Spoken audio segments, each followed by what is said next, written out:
د کهانۍ په شروعات کې موږ د ډورا نوم یو ماشوم خپل ملګري ډیاو سره وینو چې په ځنګل کې هغې سره لوبې کوي او د ډورا مور پلار د زړو څیزونو لټولو شوقیان وي او د روټۍ په وخت کې اکثر دې ته قیسې اوري چې په هغې کې د ټولو نه مشهوره کهاني پیراپاټ وي. اصل کې پیراپاټ یوه داسې خزانه وي چې هغې پسې خلک د صدیانو نه په تالاش کې لګېدلي وي، خو اوسه پورې څوک هم دا خزانه را پیدا نه کړي او د ډورا مور پلار هم د دغې خزانې په تالاش کې دې ځنګل ته راغلی وي. خو یوه ورځ د ډورا مور پلار ښار ته لاړ شي او ډورا هغې پسې ډېره زیاته خفه وي او دغه شان 10 کاله تیر شي او موږ وینو چې ډورا ډېره زیاته غټه شوې وي او یوه ورځ د دې مور پلار د هغې خزانې یعنې د پیراپاټ د تلاش کولو فیصله وکړي چې د غرونو په منځ کې وي. خو ډورا ځان سره په دې کار کې شامل نه کړي ځکه چې دا سفر د خطرونو ډک وي. په دې وجه دې ډورا د ډیاګو کور ته د لیږلو فیصله وکړي. دې سره ډورا ډېره زیاته خفه شي خو بیا هم د خپل مور پلار خبره ومني او د ډیاو کور ته د تللو دپاره رضا شي چونکې ډورا خپل ټول عمر دلته تیر کړی وي. په دې وجه دې کې د ځنګلیانو عادتونه پیدا شوي وي او ښار ته د تللو په وخت کې هم د دې په غاړه کې یو غټ مار وي. په دې باندې ورته مور وایي که تا چېرته د ځان نه دا عادتونه وینستل نو په ښار کې به ټول خلک ستا نه ډېر زیات یاریږي او ملګرتیا به درسره نه کوي. د دې نه پس چې دا ښار ته ورسي نو هلته کې خپل ملګري ډیاګو سره ملو شي. خو په ښار کې هم ډورا د ځنګلیانو حرکتونه کوي چې دې سره ټول خلک ډېر زیات د دې نه پریشانه شي او ډیاګو ډېر په ماشومتیا سره د دې د پوهولو کوشش کوي خو ډورا په دې باندې پوه نه شي چې بیا ډیاګو یوه ورځ په غوسه کې په خپله بې عزته کړي چې دې سره ډورا ډېره زیاته خفه شي او خپلې کمرې ته لاړه شي او چې څنګه سبا ورځ شي نو د دې په کالج کې یو ګیم مقرر شوی وي او په هر یو ټیم کې څلور کسان وي او دې ته ده ووایي چې چا د ټولو نه ناشنا شی راوړو نو هغه به د دې ګیم وینر وي چې بیا ډورا او د هغې ټیم د ناشنا شي په تلاش کې یو ډیپارټمنټ ته لاړ شي. خو هلته کې یوه ښځه دا څلور واړه په دوکه باندې یو حال ته بوځي او دروازه ورپسې بنده کړي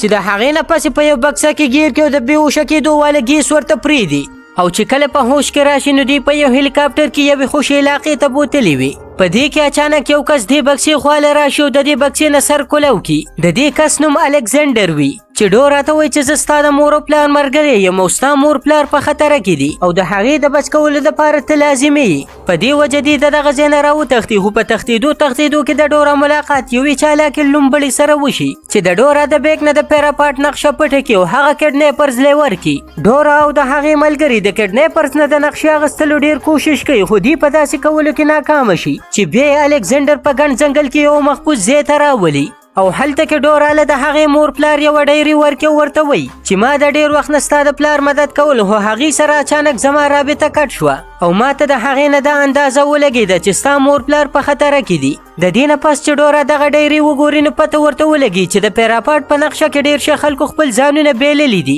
او په دې دوران کې دې ته په ونه باندې یو سور نشان هم ښکاره شي. اصل کې دا نشان د ډورا د پلار وي او د دې نه دې ته دا اندازه وشي چې زما پلار دلته کې چېرته نږدې دی او د لږ مخکې تلو نه پس دې ته د خپل مور پلار ورانه شوې خیمه او خپل شادو هم ملو شي او دا یقیني پوه شي چې زما مور پلار د پیراپاټ خزانې دپاره چا اغوا کړي دي چې د هغې نه پس دې ټول د ډورا د مور پلار تلاش کولو پلین جوړ کړي. خو په دې دوران کې بیا اچانک د غشو حمله وشي حالانکې د دې قسمت ښه وي څوک هم پکې زخمي نه شي او چې څنګه لږ غونته کې نور مخکې لاړ شي نو دې ته د هغه اغوا کوونکو خیمه هم ملو شي کومو چې د دې نه د پیراپاټ نقشه اخیستې وي او چې څنګه د خپل پلار ډایري دوباره په هغه ورسره وګوري نو پته ورته ولګي چې زما پلار د دې په قبضه کې نشته او د دې نه تښتېدلی دی چې د هغې نه پس دې بیا د سوراخ په ذریعه یو زوړ کندر ته ورسي او هلته کې ورسره یوه زړه جادوګره بوډۍ ملو شي. دغه بوډۍ دې ته وایي چې څوک هم د پیراپاټ تلاش کوي نو هغه به محفوظ نه وي خو بیا هم دې ته د پیراپاټ لاره وښیي. بیا چې دې دغه بوډۍ پسې شاته روان شي نو ډورا د دغې بوډۍ په لاس باندې یو ګول نشان وویني چې د دې نه ډورا ته دا اندازه وشي چې دا بوډۍ عامه بوډۍ نه ده بلکې د پیراپاټ حفاظت کوونکې ده.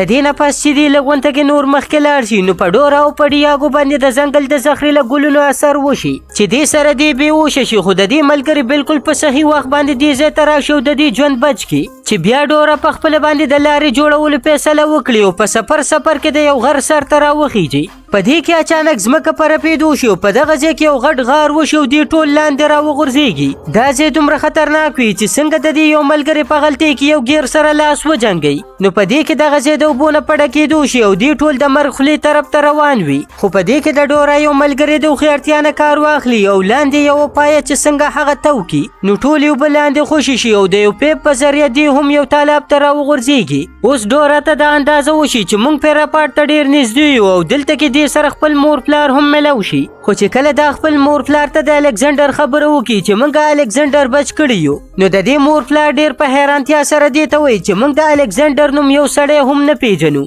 اصل کې الکسندر هم د هغه اغوا کوونکو د ګروپ حصه وي کوم چې دې دلته راتښتولي وي. دا کار الکسندر دې سره د دې دپاره وکړي چې د ډورا په مدد سره د هغې مور پلار ګرفتار کړي او د هغې نه د پیراپاټ اصلي نقشه حاصل کړي. بیا الکسندر د ډورا مور پلار له دمکې ورکې ورته وایي که تاسو چېرته موږ ته د پیراپاټ اصلي نقشه ونه ښودله نو موږ به ستا لور مړه کړو. په دې وجه د ډورا پلار دې د مجبورۍ نه د پیراپاټ خزانې طرف ته روان کړي. خو په دې دوران کې د ډورا شادو راشي او د هغې لاسونه کولو کړي او د دې د قید نه آزاده کړي او بیا ډورا د دغه بدماشانو د قید نه خپل پلار هم آزاد کړي. او چې کله د شپې د پیراپاټ دروازې خواله ورسي نو د هغې چوکیداري د الکسندر یو ملګري او هغه چالاکه لومبړه کوي. ډورا د دې د لرې کولو دپاره دې ته یو پلین جوړ کړي او په دغه ځای کې د سونې په شان یو چمکدار او زخري له چندخ پرېږدي. د دې سړي دا خیال وي چې دا چېرته اصلي سونه ده او چې څنګه دغه چندخ راوچت کړي نو د دې په ټچ کولو سره دا دواړه بېهوشه شي چې بیا ډورا او د هغې ملګري د دغې دروازې خواته لاړ شي.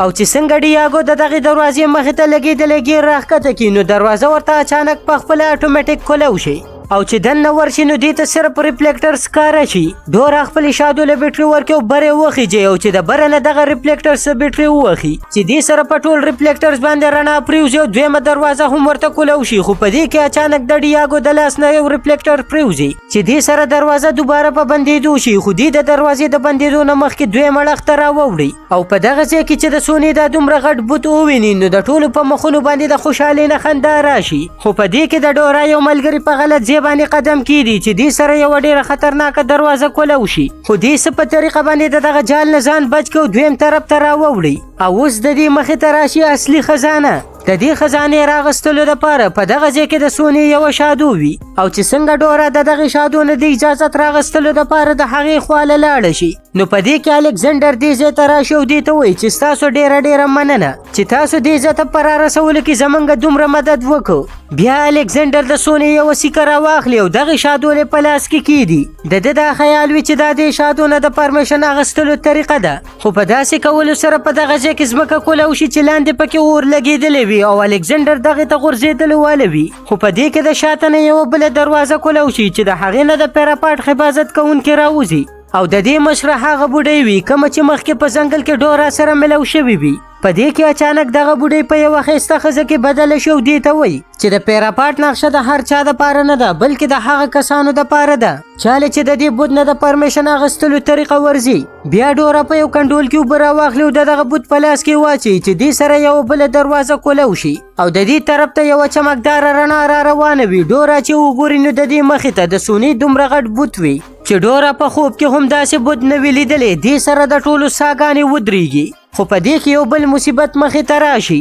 د الکسندر هغه لومبړه د سونې یو بوت وتښتي چې دې سره دا ټول محل په ورانېدو شي او هر طرف ته تباهي جوړه شي. د پیراپاټ سپیان الکسندر ګرفتار کړي او ډورا او د هغې شادو هغې لومبړې پسې شاته ولګي او د هغې نه هغه بوت واپس راوړي او په خپل ځای باندې کېږدي چې دې سره لږ وخت بعد تباهي ودرېږي او بالکل خاموشي شي او محل بیا هغه شانتې جوړ شي څنګه چې مخکې وي. خو په دې کې اچانک ډورا او د هغې ملګري د هغې دروازې مخې ته بار راشي. په کومه دروازه باندې چې دې پیراپاټ ته دننه ورننوتې وي او دغه شان ډورا او د هغې ملګري د پیراپاټ حفاظت وکړي او د دې ډاکوانو د لاس نه بچ کړي او دا ثابته کړي چې اصلي خزانه سونه نه ده بلکې همت، ملګرتیا او اتفاق دی. دې سره دا ښایسته کهاني هم په دې ځای باندې ختمیږي. ګرانو کتونکو که ویډیو م خوښه شوې وي نو لایک، کمنټ یې کوئ او چینل در سره سبسکرایب کړئ.